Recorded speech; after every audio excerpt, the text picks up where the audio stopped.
Okay, welcome everybody. Thank you for joining us. Like last week, because of the funny time for davening, for prayers at shul, so we are starting at 15 minutes later than usual. Just like last week, I'm going to end on time and at the same time we always do, because I don't want to go over time. So we will have a little less time than usual, but we will still cover a nice amount of information. Before we get started with anything, let me post our link in the chat. Okay, that's the link again. If you would like to catch up on anything, or if you'd like to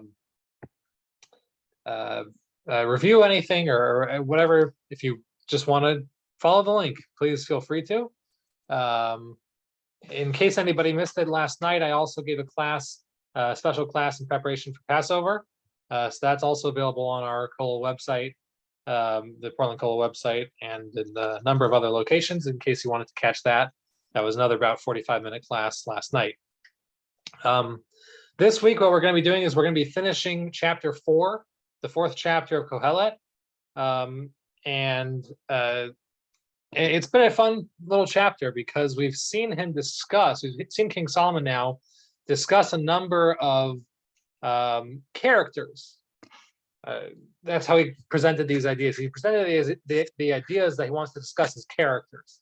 Well, actually, the beginning of the chapter, he was still talking about oppression, how you have people who go on and they take control of the masses, they take control of people and use their power against other people. And he was talking about the evil of that, what we could do to avoid it. But then he kind of switched into these two opposing forces that you find. Number one was the idealist, somebody who's so idealistic to the point where it stops them from actually affecting change. They're so wrapped up in, they have this sense of, I can't be involved in such a thing. So they end up not being involved, and they can't improve it either because of their desire to abstain from a situation. He talked about how there's a level of foolishness there, because what it means is that you're so stuck in your own world that you can't even think that by through your involvement you'll be able to do more than not being involved, and therefore it's a certain level of foolishness on that side. Then he gave us the converse case, the exact opposite, which was the control freak. That's the person who, when that person sees something going on in the world, they take it and they put on the cape and they come to the rescue every single time, and can't allow anybody else to help them out, can't work together with other people to do this. Instead are stuck with that mindset of just, no, I have to take care of all the problems. It's up to me to take care of everybody's issues. So with that person also, he said that there's a level of, he doesn't call it foolishness in the same way, but he does say that it's not great. Interestingly enough, is a couple weeks ago we saw that King Solomon himself seems to admit to having this issue, and that would be, again, understandable for a king of Israel to have that, for a king of anybody, any sort of king or ruler of a country, to have a certain mindset of, I'm the one who takes care of all the problems and I have a hard time listening to other people. So it's great to see that level of humility from King Solomon, where he applies his own teachings to himself also. In discussing that, he gave us a parable of two types of rulers. He contrasted two types of rulers. You have what he refers to as the Melech Zaken Uchsil, the foolish elderly king. And then on the converse, you've got the Yeled Miskein B'Chacham, the young, poor, wise child. And he said that a young, poor, wise child is much better than a foolish old king. And the way we were understanding that last week was that when you have a king, you've got somebody who's elderly. The combination of those two, you're gonna have somebody who's has a very hard time listening to what other people have to say, has a very hard time accepting the advice and the counsel of other people, as opposed to a person who is raised, first of all, still a child or young, on the younger side, and somebody who is born into a less into poverty. So in that case, that person is also is going to be on the contrast, is going to be much more amenable to hearing counsel and hearing ideas and how to improve. So he's going to actually continue with this parable in this week's verses. Okay, we're at the very end of chapter 4. Let me jump to the share screen. We can all see it together. Okay, give me 1 second to get my screen set up on my side. And we are here now with verse number 15. Okay, and he says like this: Ra'iti et kol hachayim. I have seen all of the living people. Ham halachim tachat hashamesh, who walk, who travel under the sun. Im hayeled hasheni asher ya'amod tachtav, with the second child who stands up afterwards. Now, this is a kind of a strange idea. He's bringing now in a second child. So we already had in the last verses, we had the wise poor child. Now he talks about a second child. So let me read that again. Ra'iti et kol hachayim, I have seen all of the living. Ham halachim tachat hashamesh, who travel, who walk beneath the sun. Im hayelad hashini, with the second child, asher yamod tachtav, who will stand in his place, in his place. That's all it says. So there's a number of interesting things here just to point out. Let's break up this verse piece by piece. Number one is we've got et kol hachayim, all of the living. So one of the commentaries, the Mitzudah, who's one of the primary commentaries that we use in this discussion. So he actually points out an interesting idea over here, that when he talks about at kol hachayim, all of the living, he says that refers to people who have a certain degree of power of control. That's just an interesting idea. I never saw that before, but when you say that somebody is a living person, that doesn't mean that they are just the fact that they're alive. He says that a living person is somebody who is involved and has some sort of control, is powerful, is established in life, so to speak.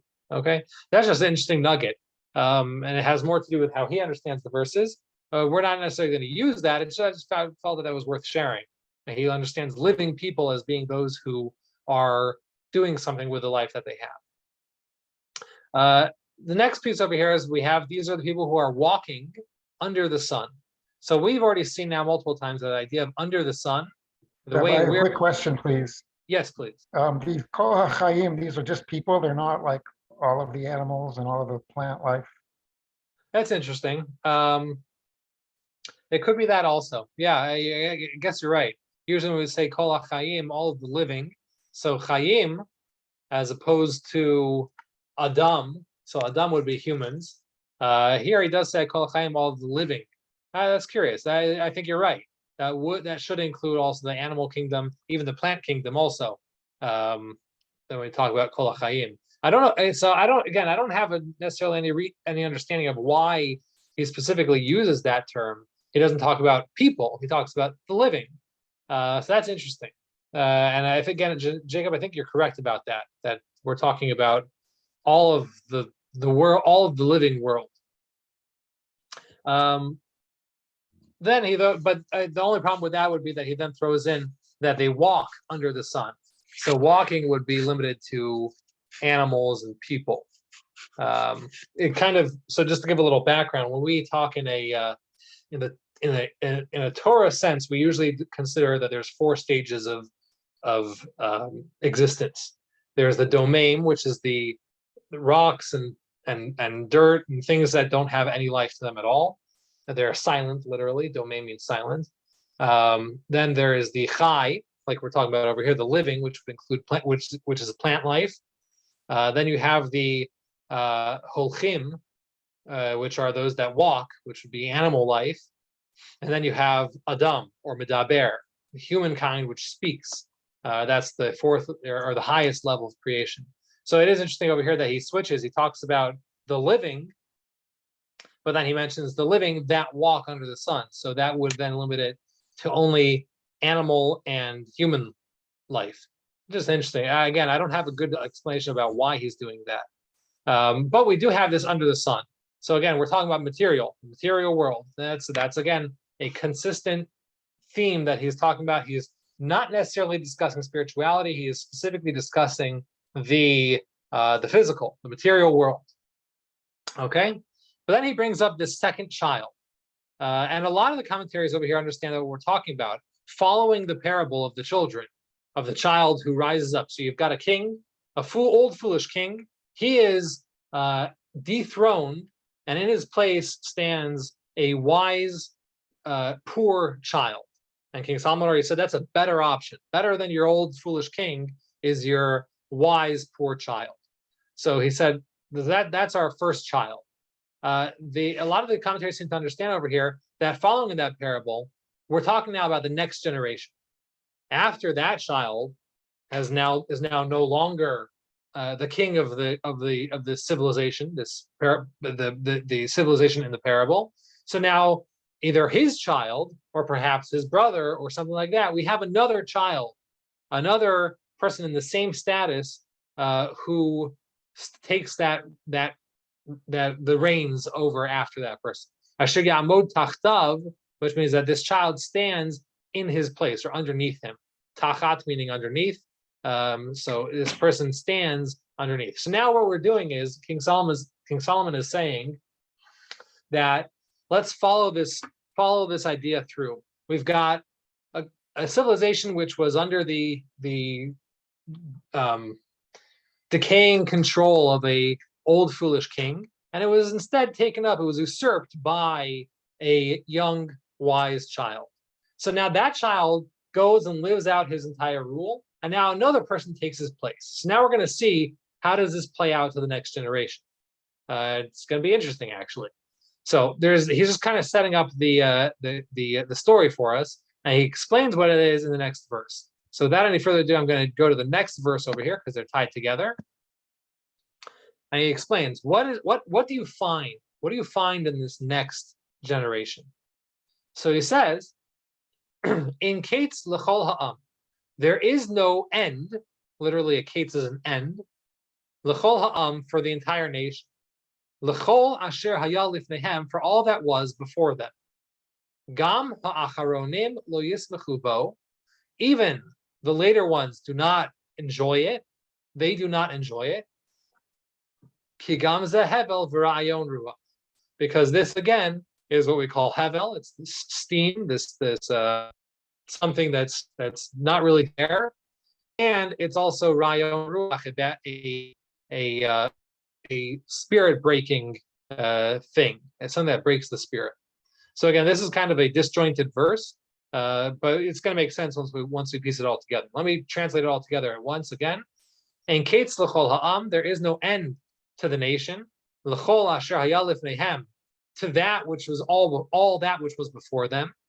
Gam ha'acharonim lo yismechu bo, also the later ones do not enjoy it. They do not enjoy it. Ki gam ze hevel v'rayon ruach, because this also is hevel. It's this thing that we call hevel, and it's rayon ruach. It's just a bad spirit breaking thing. So let's take this apart piece by piece. One thing to kind of point out over here is that he's looking at the society as a whole now. He's not necessarily looking at the king or whatever this ruler is, the second child. He's looking at society. How is society faring under this next generation of rule? And he says a fascinating thing.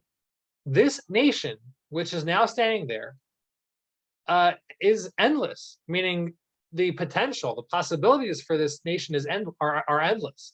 They have all the opportunities, a tremendous amount of ability. Okay, Kates would mean something that holds you back, right? So what we see over here is a nation that has ein Kates. It's unbridled, in other words. It's got nothing holding it back.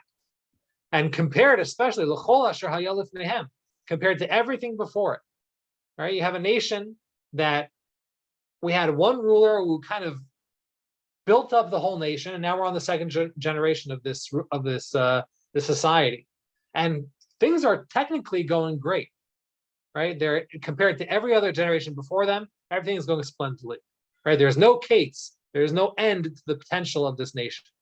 However, what do you find is the reality? Gam ha'acharonim lo yismuchu bo. That this later generation is not enjoying it anymore. Okay, so you have a nation that is unbridled in their potential, but it itself is not actually, they're not actually reaching that happiness that they're hoping for. And again, that's really, he's kind of tying us back to the original theme of this entire first half of the book, is how do we find happiness? Happiness is what is our goal. So how do we find happiness? Well, here we have a nation that has everything that they could possibly want, has no limits, but it's not achieving, it's not attaining happiness. Kigam zehevel v'raun ruach, and he says that this itself is once again our idea of hevel. Now, there's a lot that's unspoken over here. What happened with the second child? Who is the second child? Why is this nation, who's in such a great, let's say, economic situation? Why is it a nation that's unbridled? Why is it not achieving happiness? So you could take, again, as we always like to see, what would be the depressing take of Kohelet? You would say that, he's saying, you're right. You can have nations that everything's good and still nobody enjoys themselves. Okay, that's a less heartening take on this this piece over here. But I think he's actually telling us something a little deeper. And there's a specific reason why he never told us anything about the second child. He never even told us what's the relationship. Is it the son of the first child? Is it the brother of the first child? Is it just another child? It just kind of popped up in the middle of nowhere. And I think he's doing that on purpose, because here's the thing when it comes to leadership. When you have a strong leader who shows up and just gets to work and just fixes things and gets things going, and you're going to have other people who come on, and as soon as that person's gone, they say, I'm taking the reins, I'm going to keep on, I'm latching on to so-and-so's, plan, and I'm just going to keep it going. That's my plan. My plan is just keep things going in a good direction as they've always been going. In other words, this person doesn't really have anything to say about them. They're nothing more than just a continuation of the first person. It's hayeled hasheni, as we see. It's a very specific. It's first child. This is the second child, meaning that it doesn't matter who the person is necessarily. They're just a carbon copy of the person before them. And he's telling us that over here, when considering this, you might think that that's a good idea. In fact, it would probably get you a lot of votes, let's say, right? If we have like our democratic society where we have where we go by votes. If you say that I'm the flag bearer of so and so who was very successful, it could get you pretty far. It could probably get you a position of power. But at the same time, you can't just be a carbon copy of the last person, because that's that. First of all, I don't know if it's possible to be an exact replica of the person before you, but it's also not what's needed anymore. So take child number one, the smart, that chacham, that yeled miskin b'chacham, that poor wise child. Well, so that poor wise child he brought us to this point of ein ketz l'chol ha'am, of a nation that has no boundaries. It's just limitless. But there's another job. The second child's supposed to take on something new. The second ruler, the next generation, is supposed to take on something new. They're supposed to address the next concern that shows up. But you find that they're not doing that because they're stuck in the past. They're stuck in just trying to keep the machine running, as opposed to doing something to enhance, to fix, to grow, and to be even better. So you have a nation that has limitless potential, but is not achieving happiness, because they're trying to live, and they're working with systems that are already outdated. So in that case, in that sense, again, this is, I think, why he's not telling us anything about the second child. It's just the second child. We had the first child. This is just the second child, just a continuation of the last person. But it doesn't work forever. You need to constantly be shaking up the system, so to speak, not necessarily breaking down the system, but you have to be building on the last person. You can't just say, all right, we're just going to keep the machines running, hope everything runs smoothly, and keep it going. That itself is not going to work. And that is, again, where he's saying that's spirit breaking, because you're going to have everything that you built up, and people are just going to look and say, I don't get anything out of it. It's not satisfying to me, right? Rehashing the same old politics are not going to get you very far. So I just think that's an interesting idea. It doesn't necessarily have to do with the specifics of this chapter, but once he had the parable, he kind of ran with it. It seems like he kind of ran with it and said, "Don't think that one smart child is going to show up and fix everything for you. He might, that child might, he or she might, but it's only going to go so far. It only lasts through that person, and basically until they're the same foolish old king. And once they're the foolish old king, you got to have somebody new to show up and kind of shake things up. Relying on one person or one idea forever doesn't last. Things need to be, and things will be, and in constant flux, need to be approached that way. I think that's kind of what he's doing over here. If I was writing the chapters, I would have ended the chapter right there. Verse number 17, I don't see as fitting directly into relationship with this. In fact, it seems to go into the next chapter. But for some reason, the Christian monks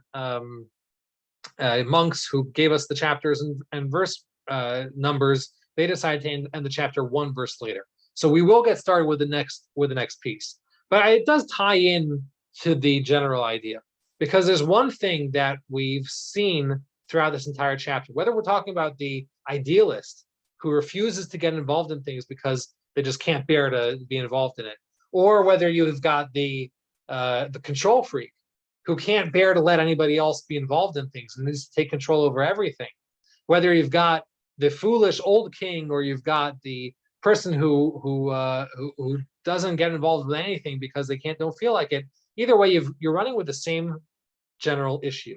And that's people who are trying to do too much with not enough resources. They are trying to grab too much, right? The idealist is basically saying, because I have a problem with this thing, I'm going to reject the entire thing and hope that that's going to affect change. When in reality, a more balanced approach is going to get you much farther. Same thing with the control freak, trying to grab everything into their hands. We have a terminology for this. We mentioned this in past classes also. In the Talmud, it brings this idea multiple times. It says, tafasta meruba, lo tafasta. If you try to grab too much with one hand, you're not going to grab that much. You're not going to be able to grab so much. Okay, but if you are more picky, more selective with what you choose, then you are going to be able to get what you need. And that seems to be a running theme over here.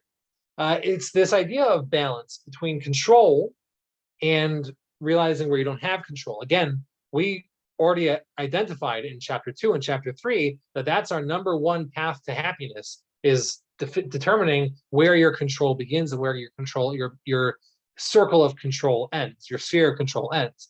So I think that's what he's going to be doing in the next couple verses and throughout the next chapter, is he's going to be discussing this idea of balance. So I'm going to get started now with verse number 17, which again, I believe really should go into the next chapter. But as it is, for whatever reason, they put it in this chapter. So let's just take a look at this. We don't have that much time, and we'll probably come back to it the next time we meet up. But let's just at least begin to see it. He says over here, Shemor raglecha kasher telech el beit ha'elokim. You should watch your foot. Watch your foot. Be careful with your foot as you go to the house of God. V'karov l'shmoa, and listening, come close for listening. Mitet hakasilin zavach. Fools give sacrifices. Ki einam yodeim la'asot ra. Because due to the fact that they do not know how to do evil. That's a twisty turny verse over there. But we'll get again. Let's break this up a little bit.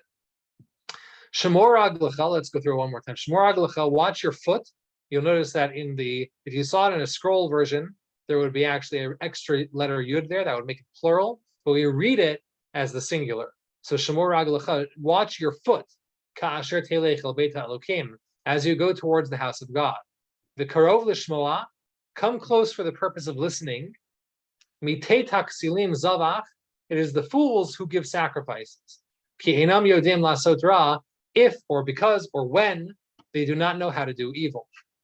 So we don't have enough time to go through all these things, but I do want to at least bring up this first idea, which is that he's going to be presenting the house of God as being the ultimate holiness. That's pretty. That's pretty. I would say that that's a reasonable thing to do. If you were to talk about holiness, where's the holiest place that a person can consider? That'd be the house of God. Okay. In case of King Solomon, he built one. He built the temple in Jerusalem, the first temple. So he was intimately knowledgeable of such a thing, the house of God. So what does he say? He says, when you are going to the house of God, first thing he says, watch your foot. Be careful with how you step, how you walk. The rabbis learned a number of actual laws from this verse over here. We understand that in the temple, on the Temple Mount, you're not allowed to wear shoes, partially because of this verse over here, because it says, watch your foot as you go onto the house of God. But there, and again, actually, there's a whole number of laws that are learned from this. Also, it teaches us about the rules of how they had the bathrooms set up in the temple, in however that was set up. But there was no bathroom on the Temple Mount itself. It was actually in the caves underneath. Also derived from this verse over here. So he's telling us, when you go to the house of God, so you might think, basically, I'm going to the house of God. I should just jump all in, run in and just do what I'm going to holiness. He says, watch your foot. In fact, he doesn't say watch your feet. He says, watch your foot. Maybe just step with one foot at a time, because it's a big process to go to the house of God. So you know what? Measure your steps a little more when you're going there. Don't just jump all in. Be more balanced with what you're doing. Don't try to grab too much at once. Again, that's the theme of our chapter and the past couple and the coming chapter also. We don't have enough time to go any further in this verse. We will pick up again the next time we meet. I'm going to end the share right now. We'll come back to the regular screen. I am going to, this is the first time I'm doing this. Next week, I will be taking a 1 week off, 1 week vacation. I will not be in town. I will be visiting my family in Colorado for Passover. So I'm going to take next week off. That's Monday the 18th. We will not be meeting Monday the 18th.